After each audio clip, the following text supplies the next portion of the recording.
Épître de Paul aux Galates, chapitre 2. 14 ans après, je montai de nouveau à Jérusalem avec Barnabas, ayant aussi pris Tite avec moi. Et ce fut d'après une révélation que j'y montai. Je leur exposai l'évangile que je prêche parmi les païens. Je l'exposai en particulier à ceux qui sont les plus considérés, afin de ne pas courir, ou avoir couru en vain.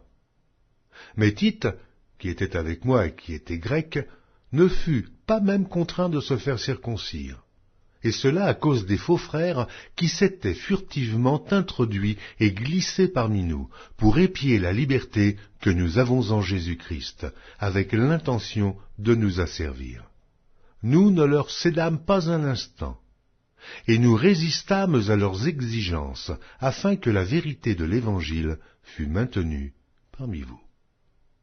Ceux qui sont les plus considérés, quels qu'ils aient été jadis, cela ne m'importe pas. Dieu ne fait point acception de personne.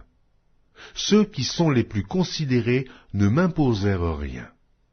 Au contraire, voyant que l'Évangile m'avait été confié pour les incirconcis comme à Pierre pour les circoncis, car celui qui a fait de Pierre l'apôtre des circoncis a aussi fait de moi l'apôtre des païens. Et, ayant reconnu la grâce qui m'avait été accordée, Jacques, Céphas et Jean, qui sont regardés comme des colonnes, me donnèrent à moi et à Barnabas la main d'association, afin que nous allassions, nous, vers les païens, et eux, vers les circoncis. Ils nous recommandèrent seulement de nous souvenir des pauvres, ce que j'ai bien eu soin de faire. Mais lorsque Céphas vint à Antioche, je lui résistai en face, parce qu'il était répréhensible. En effet, avant l'arrivée de quelques personnes envoyées par Jacques, il mangeait avec les païens, et, quand elles furent venues, il s'esquiva, et se tint à l'écart par crainte des circoncis.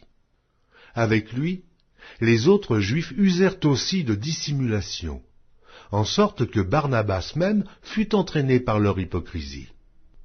Voyant qu'il ne marchait pas droit selon la vérité de l'Évangile, je dis à Céphas, en présence de tous, « Si toi qui es juif, tu vises à la manière des païens et non à la manière des Juifs, pourquoi forces-tu les païens à judaïser?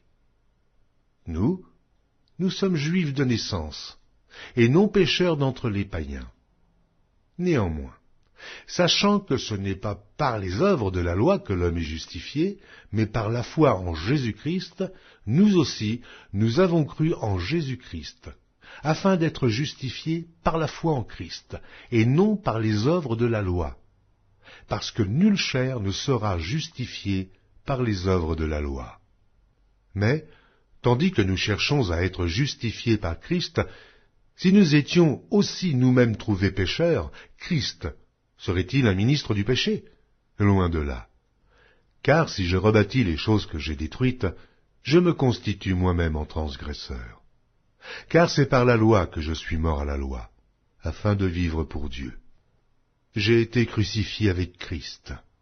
Et si je vis, ce n'est plus moi qui vis. C'est Christ qui vit en moi. Si je vis maintenant dans la chair, je vis dans la foi au Fils de Dieu, qui m'a aimé et qui s'est livré lui-même pour moi. Je ne rejette pas la grâce de Dieu, car si la justice s'obtient par la loi, Christ est donc mort en vain.